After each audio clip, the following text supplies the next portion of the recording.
Well, hi again, everybody, and welcome to another episode of 100 Yards of Football. I'm Harper LaBelle. Our producer today is Logan Landers, and joining me on screen from the penthouse view is our co-host and founder, Vincent Turner. Love it, Vincent. Look at you. You are styling and profiling. All I can say is that I'm very blessed today and grateful that I'm back with you in the saddle. And with the new studio, maybe there's a lot of blessings for 100 yards of football on the horizon. Back to you, Harper. Well, it's been a genuine blessing for me. You pull rabbits out of your hats all the time when you ask me to study some of these legends that we get a chance to talk about. And today is no different. Mel Farr is one of those guys that I knew of, but I didn't know much about. And so we're going to talk today about Melvin Farr, born on November 3rd, 1944. And I have to admit, this 70-year-old man, even though he passed away in 2015, led a very illustrious life. Lots of cool things that I didn't know. And while digging deep into it, you find out a little bit more about somebody, and then curiosity is raised. And it certainly was for me. Mel Farr, born in Beaumont, Texas, which is about 85 miles, give or take, from downtown to downtown, just east and northeast of the Houston area. So he's a Texas guy, East Texas, not too far from the border there with Louisiana. Grew up and played high school ball at Hebert High School. Football, basketball, baseball, track especially. He's one of those guys that if you ask me, Vincent, to describe him, he was a multi-versatile guy, right? A very good athlete. He could catch, he could throw, he could hit, he could run, he could shoot. He could run with speed and run with power, but he was able to develop that well enough to where he wanted to go out west. And let's talk a little bit about his high school, being a four-sport guy, obviously, getting recruited, getting a chance to be seen. But I think he went against the grain, if you will. Goes out to California, spends a year at Santa Monica City College, where I think he worked on his grades, right? Tried to figure out. He couldn't play his freshman year at UCLA anyways, but ends up there. But back to you, Vincent. Let's first talk about this young man and his development. Had a brother that played in the NFL, so sports and athletics were certainly a big part of his life. You're talking about a young man that's from Beaumont, Texas. Now, what I understand, Beaumont and Port Arthur, they call it the Golden Triangle. So many great athletes that came out of that area. And Beaumont, Texas, think about what Mel Farr had to live up to and all the people that came out of that fantastic area. Bubba Smith, I think we've heard of him. Yep. Jerry Ball, I think we've heard of him.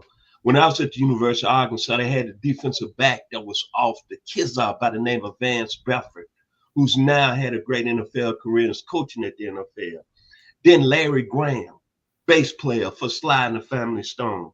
Edgar Winter, another great musician out of that area. Kendrick Perkins, who's right now doing the NBA coverage with ABC. And then Jerry Levias, one of the greatest football players in SMU football history. So Mel Farr comes from this area where there's so much success. I'm not surprised that he was a three-star athlete, to be honest about it. And then he ended up at UCLA. Unfortunately, as you mentioned before, we had a pre-show meeting. We don't know if it was the grades or not. But man, when you're talking about an athlete that did it on the field, and then later on, we're going to talk about what he did after his career, it might not been no better person, student, or athlete that's performed at a high level. Back to you, Harp. Yeah, he certainly was able to accomplish quite a bit, and he ends up going to UCLA in 1964 as his first year there. And Bill Barnes was the head coach at UCLA, and he was nearing the end of his time there with the Bruins. They were 2-8 in 64. I'm sorry, 2-8 in 63, and in 64 they were 4-6.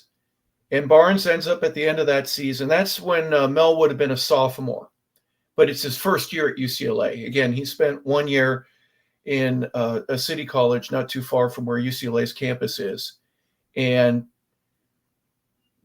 the Dodgers, the Angels, the Kings weren't in yet. The Lakers, you had the Rams.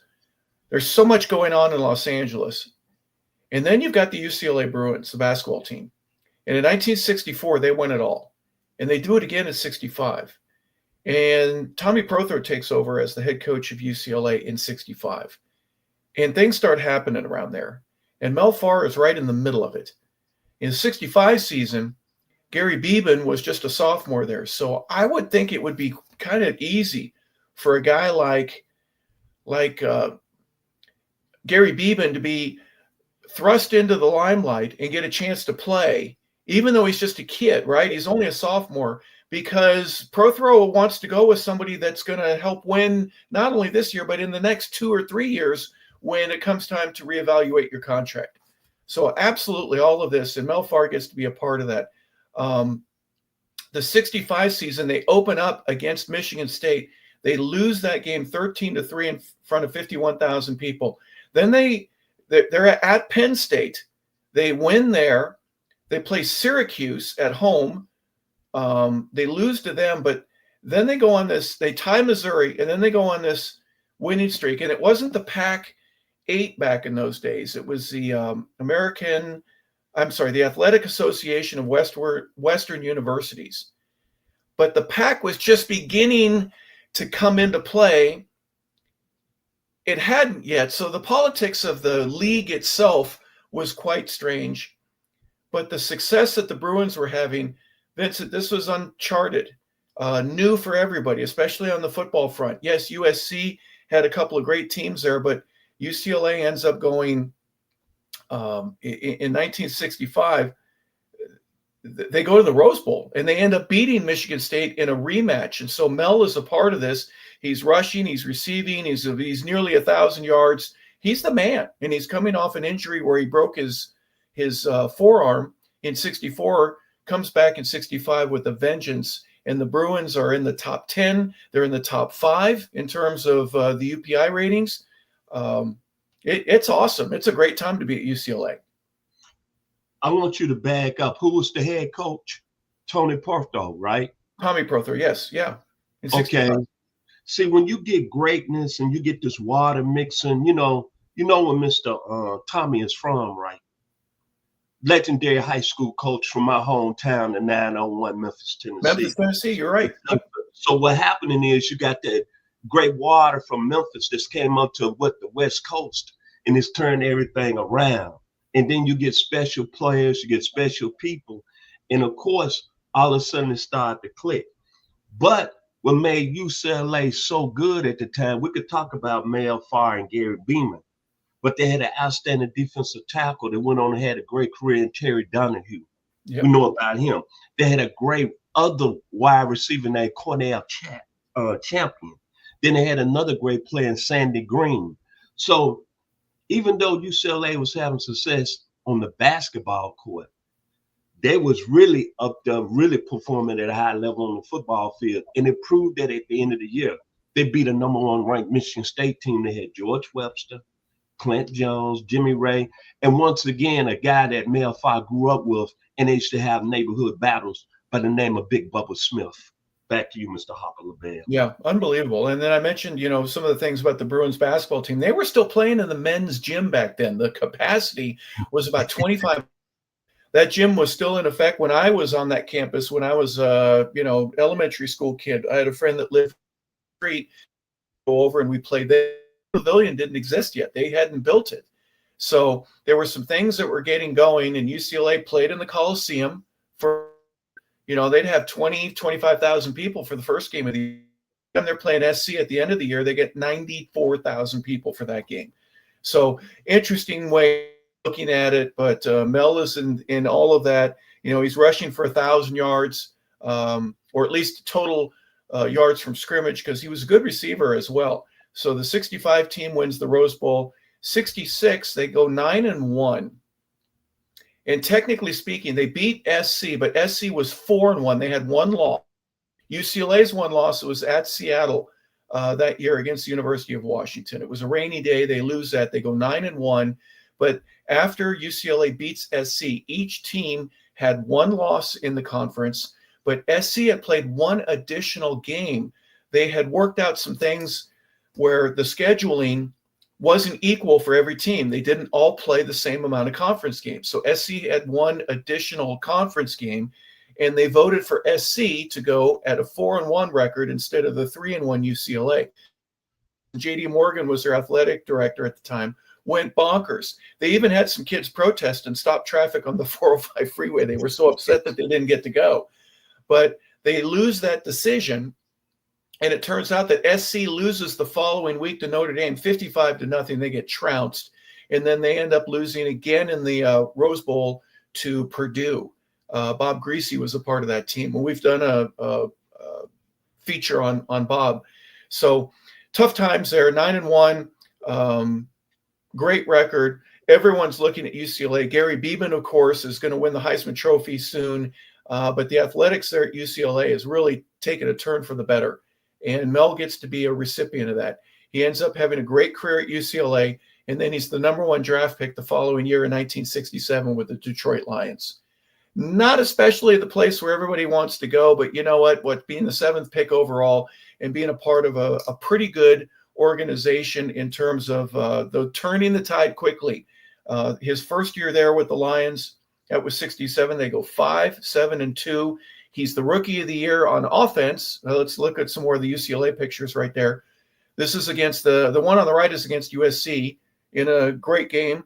Wasn't the O.J. Simpson game. That was the following year. And then we've got some Rose Bowl shots as well. Go ahead and flip to there we go.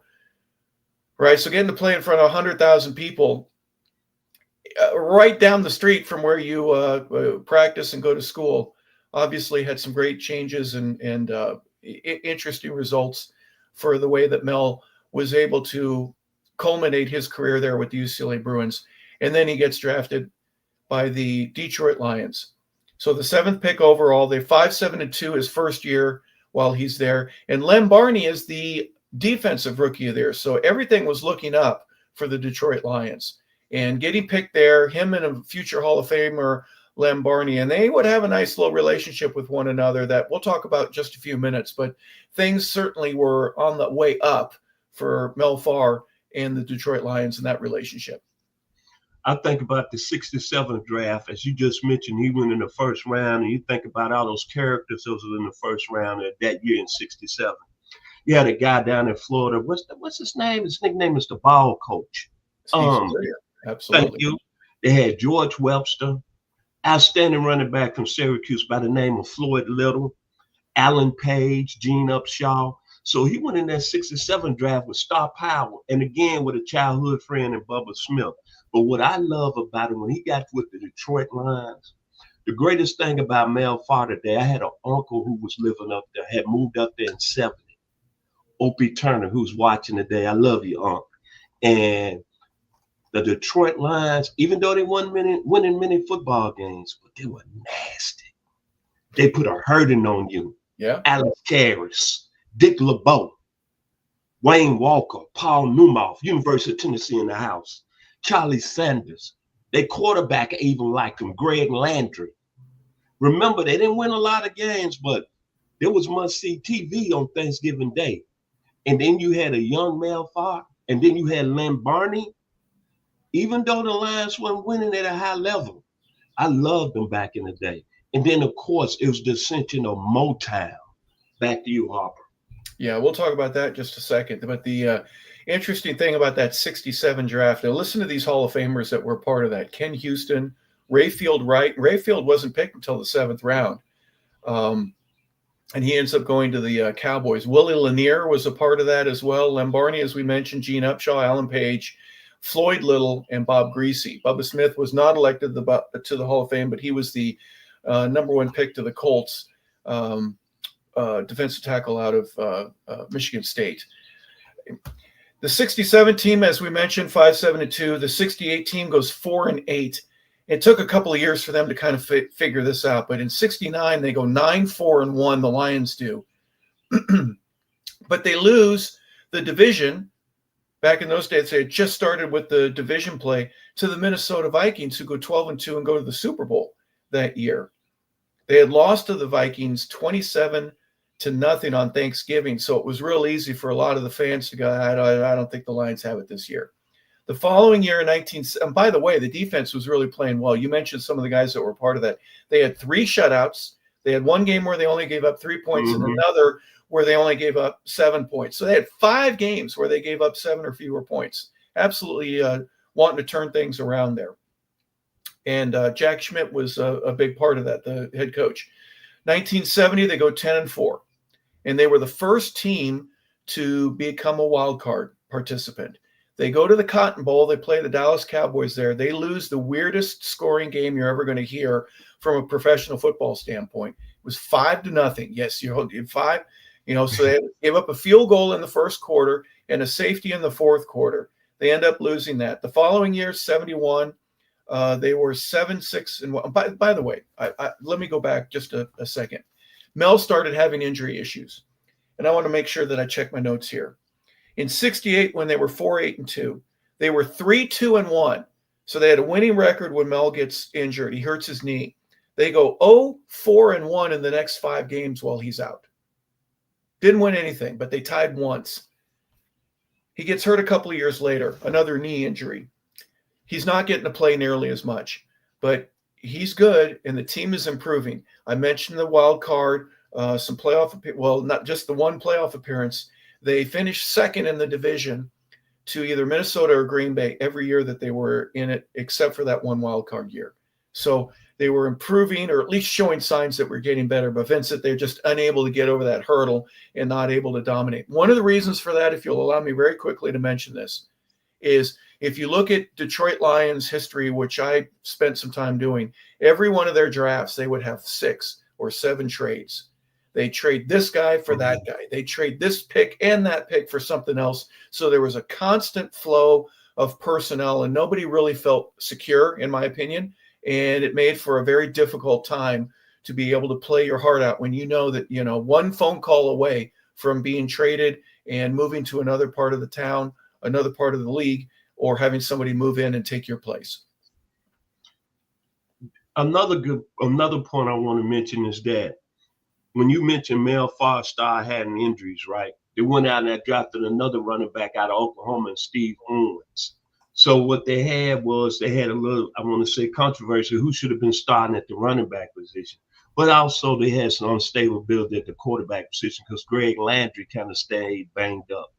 But I'm telling you, even though through all that, playing the Lions back in the day, you was going to know that you was in a football game and you was going to come out of that game banged up. And just after we finish today, to our audience out there, go back and go to YouTube and pull up the playoff game against Dallas, as Harper just mentioned. The score was 5-0. Go back and pull up some of them Green Bay Packer games that they played on Thanksgiving Day with Alex Carey's playing nose tackle and Dick LeBeau, as I just mentioned. Because playing the Lions back then, even though they didn't win, that's why that division, the North Division in the NFL, is called the Blue and Black Division. Because the Lions, they did some eating and they was putting the pain on people. Back to you, Harper. Yeah, Lions, Bears couldn't beat anybody, but they'd hit you. It'd be a tough game. You'd be sore for the next week or so, if not even more than that. I did mention the 70 team ends up going to a wild card playoff appearance, and it was early in 1971. I think it was January that Lem Barney, Mel Farr, and they were friends with a guy named Marvin Gaye. And they hook up together, the 3 of them, and they end up being background vocalists for one of the greatest hits that we've ever heard, What's Going On. And what a great tune. And you can hear in the background when you listen to this, some guys that are talking and some guys that are doing background singing. And these guys got to be a part of this. When Motown was at its peak, when Dave Bing, I know you mentioned him before, Vincent, with me. These guys would run around together. Not sure if they had any baseball guys, but they were taking advantage of what they could take advantage of, if you know what I mean. Late nights and having fun and going out on the town and being a part of the nightlife. And then really with that song, they ended up being guys that were recognized for years as being a part of what Marvin was doing. And obviously Marvin's tragic death only cements his legacy of being a guy that the potential in him and the songs that we never got to hear because he couldn't produce them. But that 1971 year, oddly enough, coincides with Mel's end of his first contract. And so he re-signs a 3-year deal with the Lions, but the injuries started to creep up. You mentioned Steve Owens, some other guys that were on the depth chart. It was a little bit harder for Mel. He appeared in 11 games. He started only one back in 1973. And then he was traded to the Houston Oilers in 74. He ended up realizing that he just didn't have enough in the tank to be able to make it at that level. And he ends up retiring. So fantastic career, right? A guy that got to be a part of it for as many years as he did. He didn't break any records. He wasn't one of those guys that he led the league outside of being the Rookie of the Year. But his statistics showed that he was a part of the team. He was a solid contributor and one of those guys that really made the Detroit Lions a lot better. But after that, he proved to me and proved to everybody that he could be very successful on the business level. And I'm going to let you explain what he did with Ford. Very successful business guy. And probably if you look back at the National Football League, one of the few guys that really handled his money real well and took it to another level. 14 auto dealerships back during the 70s, being a minority. We need to give a hand clap for that today with Mel Farr Sr. Back to you, Hall. Yeah, just one of those guys that was involved with cars. His father had taught him how to help repair vehicles. They'd buy one that needed to be fixing up. They'd fix it up. They'd sell it and make a couple of bucks. That was part of what he did when he was younger.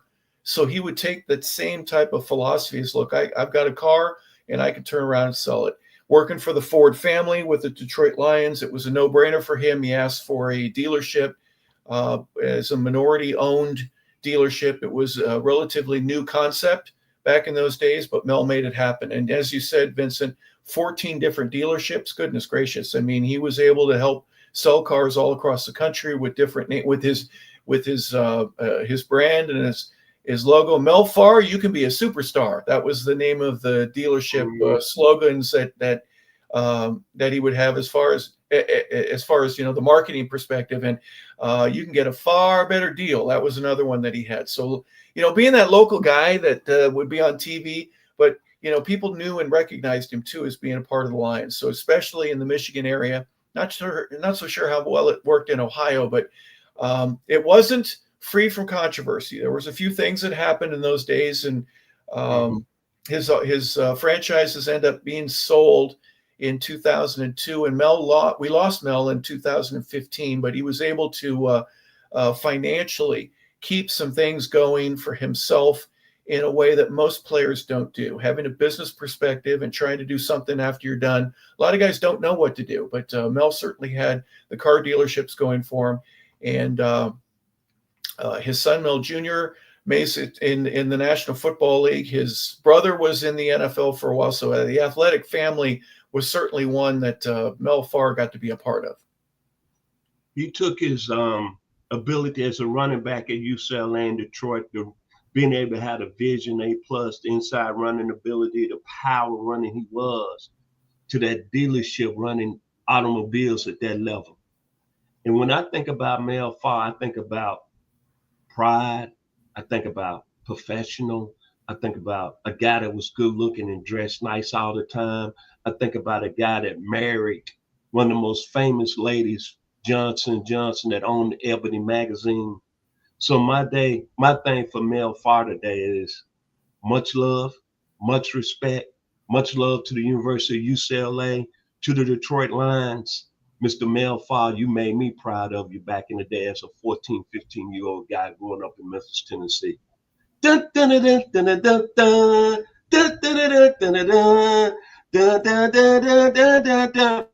you, Mr. Harper LaBelle. Yeah, you mentioned it was Linda Johnson Rice with Ebony and Jet magazines. They were married for 5 years. He remarried again to Jasmine Rogier in 2015 on August 3rd, had a massive heart attack, and it took Mel from us. He was 70 years old, and we will certainly miss him. And Mel Farr, obviously, with a great career at UCLA, being from Beaumont, Texas, and going to the Detroit Lions and having a terrific career there and being a Pro Bowl member of the Lions. He was the Offensive Rookie of the Year. He was a Pro Bowl player twice. He attended the Pro Bowl twice, excuse me, consensus All-American at UCLA, and he was first team All-Pac 8 2 times in 65 and 66. He is Melvin Farr. So we are grateful to get a chance to visit with him and talk a little bit about his legacy here on the show here at 100 Yards of Football. So for Logan Landers, our producer and engineer, Vincent Turner, our co-host and our founder, I'm Harper LaBelle saying thank you, everybody, for tuning in to today's show. We appreciate you being a part of it. Have a fantastic rest of your day.